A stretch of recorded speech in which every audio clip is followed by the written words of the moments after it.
In the winter of 1944, a German tank gunner named Fritz Enselin found himself in the strangest situation of his military career. He was standing inside a prisoner-of-war camp at Fort Leonard Wood, Missouri, eating ice cream. For years, Enselin had slept either inside or on top of his tank. He had fought through the brutal conditions of the Eastern Front, where temperatures plummeted to 40 degrees below zero. He had watched friends die for lack of medical supplies. He had gone hungry when rations failed to arrive. Now he stood in an American prison camp that felt like a luxury hotel. Beds had clean sheets. Food was plentiful and served 3 times daily. Guards treated prisoners with unexpected decency, even friendliness. Enselin later reflected on the experience. "We had the feeling of being in a Hilton hotel," he recalled. He and his fellow prisoners joked that had they known surrender would result in such treatment, they might have done so earlier instead of fighting until running out of ammunition. This sentiment was not unique. Another captured soldier, G.A. Grow, remembered a moment in August or September 1944 that crystallized his understanding of the war. Standing in front of a camp shop, he debated whether to buy ice cream or a bottle of Coca-Cola. The last ice cream he'd tasted in Germany was years prior, and he had never tried Coca-Cola. He chose both. In that simple act of consumer choice, he realized how fortunate he had been to fall into American hands rather than Soviet ones. Decades later, in 2016 at age 91, Grow returned to Fort Leonard Wood to personally thank the country that had treated him with humanity. These experiences illustrate a profound calculation that shaped German behavior in the war's final months. Soldiers would fight desperately to reach the West and avoid Soviet capture. The Soviets would destroy them through sheer numbers and relentless determination. The Americans, however, would overwhelm them not with immediate force, but with material abundance, comfort, and well-organized logistics. The statistical evidence underscores the contrast. Approximately 80% of German military deaths occurred on the Eastern Front. Historian Rüdiger Overmans reports that roughly 4 million German soldiers perished in the East out of some 5.3 million total German war dead. The Soviets inflicted catastrophic, sustained losses year after year. Yet German veterans and generals consistently expressed not only fear but a grudging professional respect for the Soviet military's willingness to absorb punishment. American logistical capacity, however, inspired awe and resignation. The German army that invaded the Soviet Union on June 22, 1941, was the most experienced and tactically proficient military force on Earth. Operation Barbarossa deployed over 3 million soldiers along an 18,800-mile front, the largest military operation in recorded history. Commanders expected a swift, decisive victory. Poland had fallen in 5 weeks, France in 6. The Soviet Union, with its recently purged officer corps and seemingly primitive organization, would surely collapse faster. Hitler predicted 3 months at most. German military intelligence, however, catastrophically underestimated Soviet reserves and mobilization capacity. On August 11, 1941, Chief of Staff Franz Halder noted in his diary that German planners had expected to encounter 200 Soviet divisions. In reality, 360 had already been identified. By early December, German forces believed the Soviets were exhausted, but 3 days later, a devastating winter counteroffensive drove the Germans back from Moscow, shattering the myth of German invincibility. This pattern persisted for the remainder of the Eastern Front campaign. Tactical German victories were repeatedly offset by the endless flow of Soviet reinforcements. Operations such as Bagration in June-July 1944 demonstrated the crushing numerical superiority the Red Army could bring to bear. 2.3 to 2.5 million Soviet troops attacked German Army Group Center, which defended with fewer than 500,000 men.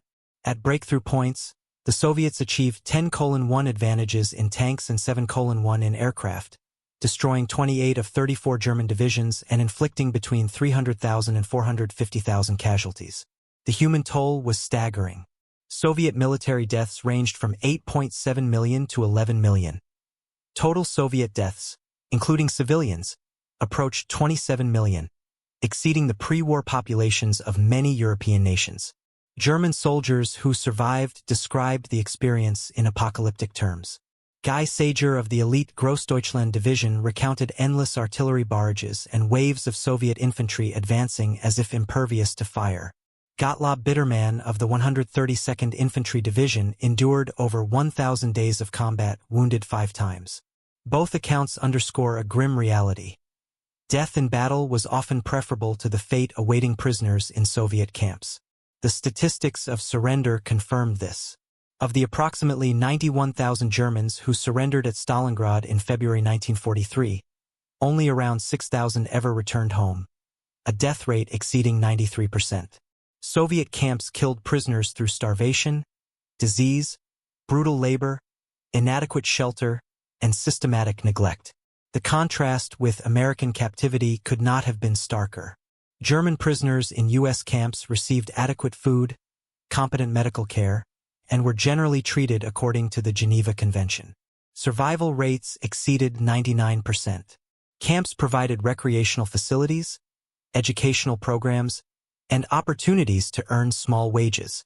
For German soldiers, surrendering to the Americans meant life, comfort, and even dignity, a reality that profoundly shaped behavior in the war's final months.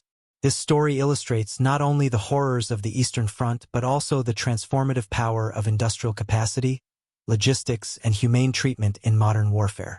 While the Soviets relied on inexhaustible human resources, the Americans demonstrated that material abundance, strategic organization, and effective supply lines could achieve dominance with efficiency, sustainability, and minimal moral compromise. The ice cream and Coca-Cola that G.A. Grow enjoyed in an American prison camp would have been unimaginable luxuries to Germans who had experienced, or even heard reliable accounts of Soviet captivity. This stark disparity in treatment shaped German strategic calculations during the war's final months. Entire units maneuvered desperately to surrender westward, seeking American hands rather than falling into Soviet ones. The Eastern Front was undeniably hell, but it was a familiar kind of hell to professional soldiers who had studied history and understood the nature of attritional warfare. Numbers, not skill, ultimately determined the outcome, no matter the tactical brilliance at the unit level.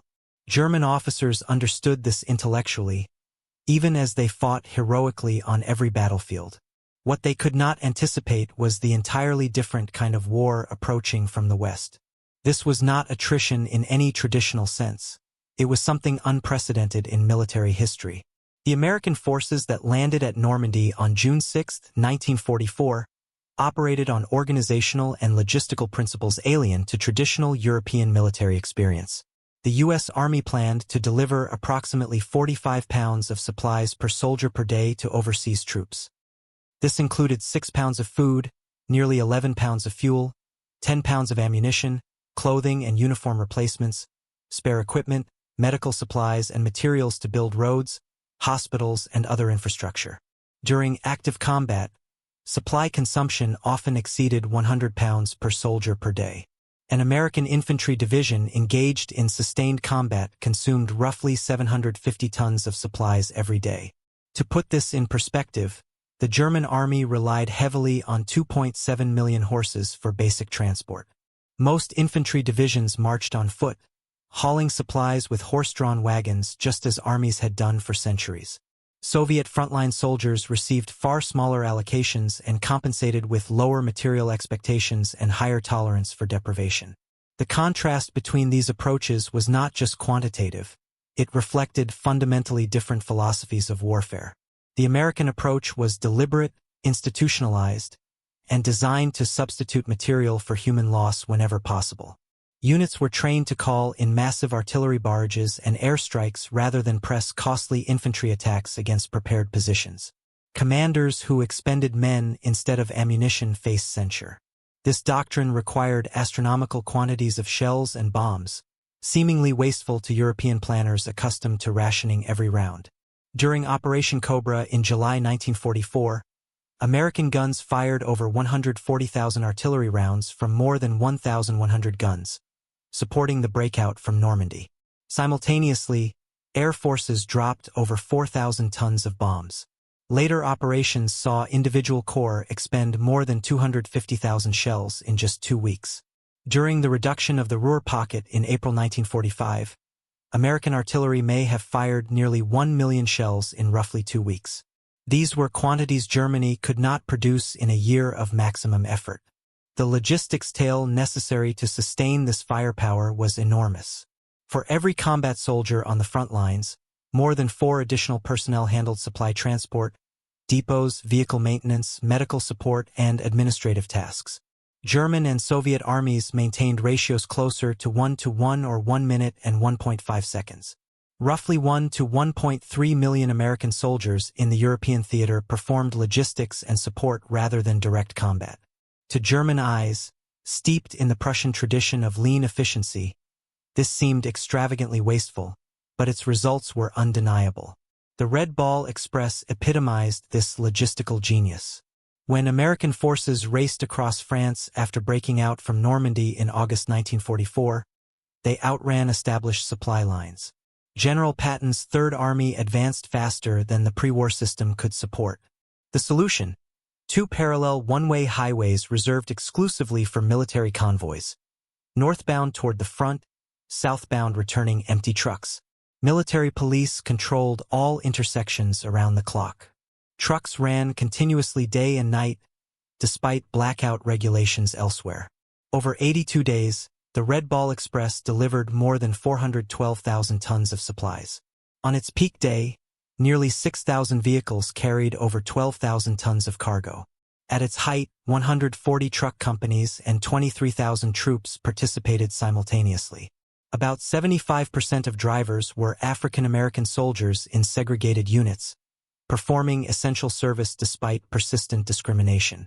The operation relied on the GMC CCKW Deuce-and-a-half truck and the Jeep robust, reliable vehicles produced in massive numbers. Over 500,000 Deuce-and-a-halves and nearly 650,000 Jeeps rolled off American assembly lines. Germany had nothing comparable. German commanders could only watch in frustrated admiration as Allied logistical superiority reshaped the battlefield. Field Marshal Gerd von Rundstedt, commander of German forces in the West, identified 3 decisive factors in Germany's defeat: the overwhelming superiority of Allied air power, catastrophic fuel shortages that immobilized panzers and the Luftwaffe, and the destruction of railway communications, preventing supplies from reaching the front. All 3 were consequences of American industrial and logistical capacity, not merely battlefield tactics. The human impact of concentrated American firepower was vividly described by General Lieutenant Fritz Bayerlein of the elite Panzer Lehr Division, Germany's best-equipped armored formation in Normandy. On July 25, 1944, Operation Cobra unleashed roughly 3,000 aircraft, dropping over 4,000 tons of bombs on a 6,000 by 2,200-yard target area. Bayerlein's division lay at the center. He later recalled planes overhead like a conveyor belt, laying bomb after bomb in systematic patterns. Artillery positions were wiped out, tanks overturned and buried, infantry flattened, roads obliterated, and communications severed. Troops went mad under the sustained bombardment. Over 70% of his men were killed, wounded, psychologically shattered, or rendered incapable of combat. And this devastation came from a single afternoon of concentrated American force. The Panzer Lehr Division, Germany's elite armored formation, crewed by veterans and equipped with the best tanks, was effectively destroyed not in weeks of grinding combat, but in mere hours of systematic bombardment. General Fritz Bayerlein, who had previously served as Rundstedt's chief of staff in North Africa and commanded armored units on the brutal Eastern Front, understood both theaters intimately. The Battle of the Bulge in December 1944 showcased the stark contrast between German and American logistics with brutal clarity. Hitler gambled everything on a surprise winter offensive through the Ardennes, aiming to split the Allied forces and capture the vital Belgian port of Antwerp. Success would sever Allied supply lines and potentially force a negotiated peace in the West, allowing Germany to shift forces eastward against the Soviets. The plan was operationally audacious but logistically doomed from the start. German forces possessed only enough fuel for roughly 6 days and 90 to 100 miles of advance. Yet the distance to Antwerp was 125 miles through difficult terrain. The entire offensive depended on capturing Allied fuel depots along the route. The Tiger II, Germany's most powerful tank, consumed 2 gallons of fuel per mile. German planners knew the offensive would fail without seizing American supplies. The spearhead of the attack, Kampfgruppe Paper, commanded by SS Lieutenant Colonel Joachim Paper, consisted of approximately 4,800 men, 600 vehicles, including tanks, half-tracks, and supply trucks, and 45 Tiger IIs, ordered to seize critical bridges and fuel depots before Allied defenders could react. Paper initially advanced rapidly, capturing a small fuel depot at the Belgian town of Stavelot on December 17. But American engineers denied him access to larger depots by demolishing bridges, draining fuel tanks, and burning what supplies could not be evacuated. Delaying actions by determined American units turned a 9-hour advance into 36 grueling hours of combat. By December 24, Paper's force was stranded in the village of La Glise, out of fuel, nearly out of ammunition, and unable to advance. A German air resupply failed, with 90% of parachuted fuel canisters drifting into American hands. Out of options, Paper ordered the abandonment of all vehicles and equipment. Using the grimly ironic password Merry Christmas, roughly 800 men began a 36-hour march through freezing forests, with only 770 reaching German lines. Germany's elite armored spearhead had been stopped by logistics failure before American ground forces even fully engaged them. Meanwhile, the American response demonstrated everything the Germans had come to fear about their Western enemy. Within 24 hours of identifying the German attack, Eisenhower dispatched 4 full divisions, including the elite 82nd and 101st Airborne, as reinforcements. At a crucial commander meeting in Verdun on December 19, General George Patton promised to disengage his Third Army from its current operations, pivot north 90 degrees, and counterattack toward Bastogne within 48 hours. Staff officers present were visibly skeptical, moving an entire Army Corps of roughly 60,000 troops and over 130,000 vehicles more than 100 miles over icy roads under enemy fire seemed impossible. Patton, however, had already prepared 3 detailed contingency plans in advance. Combat operations commenced on December 22, and by December 26, his 4th Armored Division reached the besieged garrison at Bastogne, breaking the German encirclement. Aerial resupply further highlighted the logistical contrast. On December 23, 241 C-47 transports dropped 144 tons of ammunition, food, and medical supplies in just over 4 hours. Over the next 5 days, approximately 700 sorties delivered more than 1,000 tons by parachute and glider. The contrast with Germany's catastrophic Stalingrad airlift was stark. In 1942, Hermann Göring had promised Hitler to supply the encircled Sixth Army with 300 tons per day. Actual deliveries averaged just 90 tons daily, contributing directly to the army's annihilation. Bastogne, by contrast, was successfully supplied under similarly harsh winter conditions, sustaining an encircled force against overwhelming odds. The asymmetry was now undeniable. Germany had launched a major offensive entirely dependent on capturing enemy supplies. America responded by airlifting supplies into an encircled position while simultaneously pivoting an entire army corps to counterattack. German officers understood tactical warfare fully, but the Americans had mastered industrial warfare in its totality. The capture of the Ludendorff Bridge at Remagen in March 1945 further illustrated American engineering and logistical supremacy. On March 7, troops from the 9th Armored Division discovered that the Rhine Railroad Bridge had only partially detonated. Under German fire, American infantry rushed across the damaged structure to establish a crucial bridgehead. Repeated bombing raids, V-2 ballistic missile strikes, floating mines, and underwater demolition attempts could not dislodge them. By March 17, when the original bridge collapsed, American engineers had already built 4 fully operational replacement bridges, including a 1,032-foot steel treadway bridge in just 32 hours and a 1,258-foot floating Bailey Bridge. Over 125,000 troops crossed with all heavy equipment. Germany's last major natural defensive barrier had been rendered irrelevant. American logistics powered both fronts simultaneously. Through Lend-Lease, the United States supplied staggering quantities of material to the Soviet Union, including over 427,000 trucks, roughly 152,000 of them the rugged Studebaker US-6.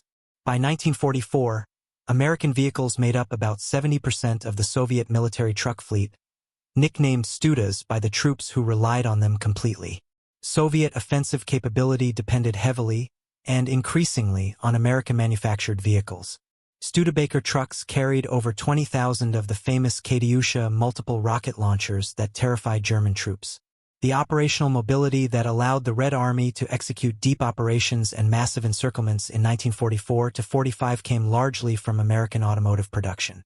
The United States also supplied roughly 93% of Soviet wartime railroad equipment, including nearly 2,000 locomotives and over 10,000 freight cars, keeping supply lines functioning across the vast distances of the Eastern Front.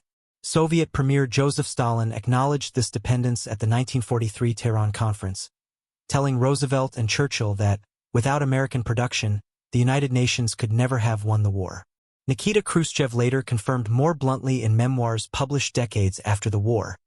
Without Lend-Lease trucks, the Red Army would have faced catastrophic losses due to a lack of operational mobility. Military historians David Glantz and Jonathan House reached a similar conclusion, showing that without American aid, every major Soviet offensive would have stalled weeks earlier, limited by logistics rather than combat.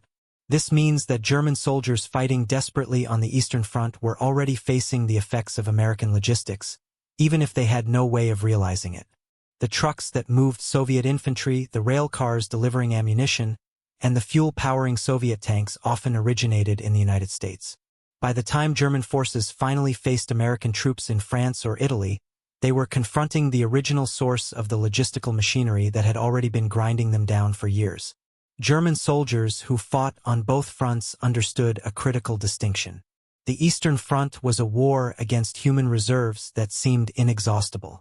Soviet commanders could absorb staggering losses and continue major operations with terrifying consistency. Tactical superiority could inflict severe casualties, but the Red Army could always replace them. The Western Front, by contrast, was a war against material mastery, an industrial machine that operated by completely different rules.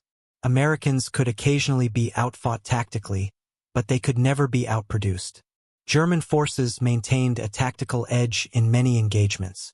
In 1941 to 42, the casualty exchange ratio reached approximately 32 Soviet losses for every 10 German.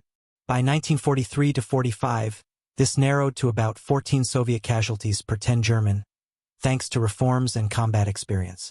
Yet even the early high ratios meant little strategically. Soviet human resources were so vast that German tactical skill could not convert battlefield success into lasting strategic advantage.